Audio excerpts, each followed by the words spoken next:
নমস্কার বন্ধুরা, বিলাসপুর রোজমঙ্গল চ্যানেলে তোমাদের অনেক অনেক স্বাগত জানাই। তো বন্ধুরা, এখন কিন্তু কাঁচা আম শেষ হয়ে কিন্তু পাকা আম শুরু হয়ে গেছে। এই দেখো, এখানে কিন্তু দুটো হিমসাগর নিয়ে নিয়েছি, পুরো গাছ পাকা। এটা পুরো গাছ পাকা। আজকে এই দুটো হিমসাগর আম দিয়ে তোমাদের সুন্দর একটা রেসিপি দেখাবো। এই রেসিপিটা কিন্তু ছোট বড় সবাই পছন্দ করবে, আর তোমরা কিন্তু না করলে বুঝবেই না যে কতটা সুন্দর একটা রেসিপি। তাই এই দুটো আম দিয়ে তোমাদের যে রেসিপিটা দেখাবো, সেই রেসিপিটা হচ্ছে মানে পাকা আমের নরম তুলতুলে বড়া। এই আমের বড়াটা খেতে কিন্তু ভীষণ সুন্দর লাগে। এটা ছোট বড় সবাই পছন্দ করবে। এই পাকা আমের তুলতুলে বড়া করতে কী কী রাখে তোমাদেরকে দেখাবো। পাকা আমের তুলতুলে নরম বড়া তৈরি করতে লাগবে হিমসাগর দুটো আম। তোমরা চাইলে যে কোনো পাকা আম দিয়ে করতে পারো। তা আমি কিন্তু এখানে হিমসাগর আম দিয়ে করবো, আর পুরো গাছ পাকা আম। আর সামান্য পরিমাণে নুন নিয়ে নিয়েছি, 1 বাটি চিনি, 1 বাটি সুজি, 1 বাটি ময়দা, সামান্য পরিমাণে বেকিং পাউডার আর সামান্য পরিমাণে মৌরি। এগুলো লাগবে পাকা আমের তুলতুলে নরম বড়া তৈরি করতে।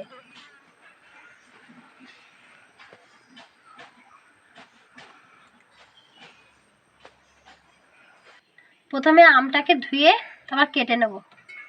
এই জলের মধ্যে আমটাকে ধুয়ে নেব। আমের গায়ে না একটা কষ ভাব থাকে। একটা মিক্সির জার নিয়ে নিয়েছি, মানে আমটাকে কেটে নেব, কিন্তু কাটার আগে এই মুখের কাছে একটু ফেলে দেবে। কি সুন্দর দেখো বন্ধুরা, পাকা কতটা ভাল লাগে দেখতে, পুরো গাছ পাকা আম। এবার আমটাকে একটা চামচ দিয়ে ছাড়িয়ে নেব এইভাবে।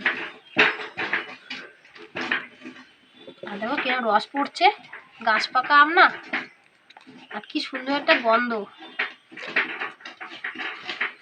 আমি এইভাবেই আমগুলা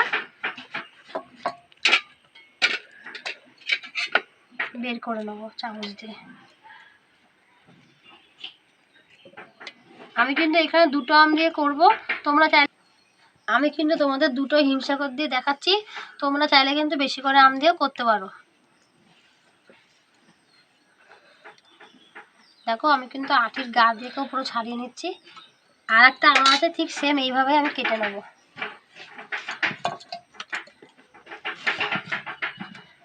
এটাও দেখো কত সুন্দর কালার।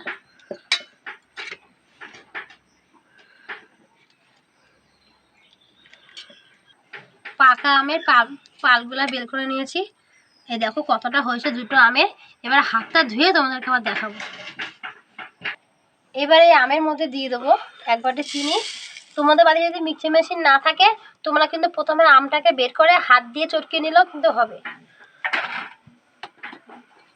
1 বাটি সুজি। এবার এটাকে পেস্ট করে এনে তোমার দেখাবো। তোমরা চাইলে কিন্তু এখানে দুধ ব্যবহার করতে পারো বা জল ব্যবহার করতে পারো, কিন্তু আমি এখানে কিছু ব্যবহার করব না। এখানে যেহেতু পাকা আম আছে, তাই পাকা আম দিয়ে এটাকে পেস্ট করা হয়ে যাবে।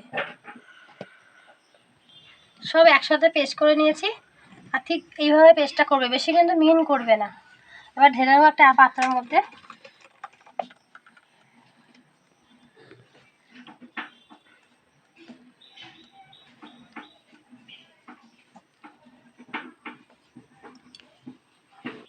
এবার এর মধ্যে আমি সামান্য পরিমাণে নুন দিয়ে দেবো।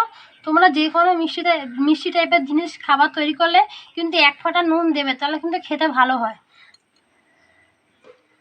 বেকিং পাউডার দিয়ে দিয়েছি, তোমরা চাইলে না ব্যবহারও করলেও হবে। সামান্য পরিমাণে মৌরি দিয়ে দিয়েছি, 1 বাটি ময়দা। যদি ময়দাটা আমার পরে লাগে তবে আমি একটু দেবো, আর না লাগলে দেবো না। তোমরা যখন করবে বুঝে করবে। দিয়ে ভালো করে মিক্স করে ভালো করে মেখে নেব। আর বেশি পাতলাও করবো না, বেশি গাঢ়ও করবো না। দেখো একটা ঘন একটা ব্যাটার তৈরি করে নিয়েছি, খুব কিন্তু পাতলাও করিনি, আবার খুব কিন্তু গাঢ়ও করিনি, এটা মিডিয়াম একটা ডো তৈরি করেছি। এই দেখো, আর যখন মাখবে কিন্তু ভালো করে একটু চটকিয়ে নেবে, তাহলে কি হবে, বড়াগুলো কিন্তু নরম হবে, তুলতুলে হবে, আর ফুলবে, আর খেতে কিন্তু ভালো লাগবে। ভালো করে মাখিয়ে নিয়েছি। এবার হাতটা ধুয়ে তারপর উনুনটাকে ধরাবো, তারপর তোমাদের দেখাবো। ওইদিকে সব জোগাড় করে নিয়েছি, আর এই দিকটা আমি উনুনটাকে ধরিয়ে নিলাম। তো উনানটা প্রায় ধরে গেছে, তাই উনানের উপর কড়াটা বসিয়ে দেবো, দিয়ে কড়া একটু গরম করে নেবো। আর ওইদিকে আমার উনানটা গরম গরম হচ্ছে, আর এইদিকে দেখো আমাদের লক্ষ্মীর মেয়ে কি সুন্দর মায়ের পাশে দাঁড়িয়ে আছে। ও কিন্তু 4 দিন হলো বাচ্চা দিয়েছে, তোমাদেরকে দেখাবো আমি কবে বাচ্চাটা দিয়েছে। আর দেখো কত ছোট, মার সাথে খেলছে। আমি কিন্তু এই লক্ষ্মীর দুধ দিয়ে কিন্তু তোমাদের অনেক কিছু রেসিপি শেয়ার করব। কড়াটা গরম করে নিয়েছি, কড়ার মধ্যে সাদা তেল দিয়ে দেবো। আর তেলটা কিন্তু একটু বেশি দেবো, যেহেতু বড়া ভাজবে কিন্তু তেলটা বেশিই লাগে। আর তোমরা কিন্তু সাদা তেলেই ভাজবে। তেলটাকে আবার গরম করে নেবো। ওইদিকে তেলটাকে গরম করে নিয়েছি, একটু জলের মধ্যে হাতটা ডুবিয়ে নেবো, তাহলে কিন্তু এই ব্যাটারটা ধরতে সুবিধা হবে। এবার এই ব্যাটারটা এখান থেকে নিয়ে বড়গুলা ভেজে নেবো। আর দেখো কিন্তু হাতে লাগেনি, হাতে একটু জল মাখিয়ে নেবে। এবার বড়গুলা ভেজে নেবো।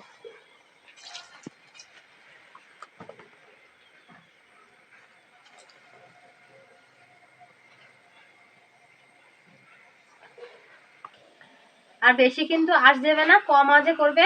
তোমরা যদি গ্যাসে করো তাহলে গ্যাসের ওভেনটা একটুখানি মানে চাবিটা আস্তে করে দেবে। আমি কিন্তু দেখো বেশি কিন্তু আগুন দিয়ে করতে পারলে কিন্তু পুড়ে যাবে। এবার এটাকে আস্তে করে উল্টিয়ে নেবো।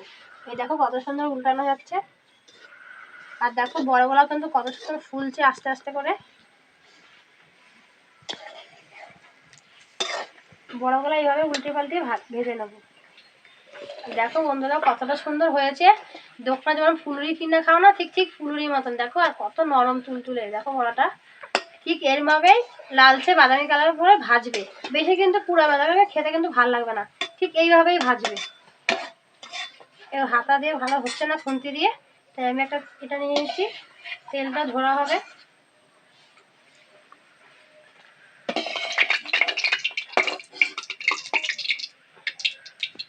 এই দেখো কি সুন্দর বড় বড় লাগছে। আর বাকি সেম আবারও আমি জলের মধ্যে হাত দিয়ে, তাদেরকে হাতে লাগবে না, দিয়ে আবার বড়গুলো ভেজে নেবো। এইভাবে আমি সমস্ত বড়গুলো ভেজে নেবো পাকা আমি। এই বড়াটা না খেতে কিন্তু অনেকটা তালের বড়ার মতন, না করলে বুঝবে না কতটা সুন্দর। সব বড়গুলো ভাজা হয়ে গেছে, আর দেখো কতটা ভালো লাগছে।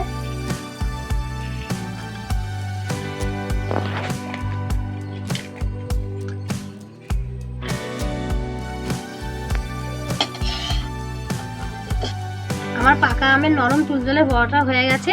আর তোমাদের কিন্তু এই রেসিপিটা কেমন হয় তোমরা কিন্তু অবশ্যই কমেন্ট করে জানবে। আর এটা কিন্তু ছোট বড় সবাই ভালো খাবে।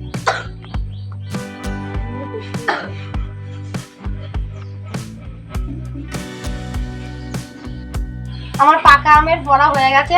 আজকে আমার দিদি খেয়ে বলবে কেমন হয়েছে, খেয়ে বলবা কেমন হয়েছে। আর খাও, গরম গরম ভালো লাগবে।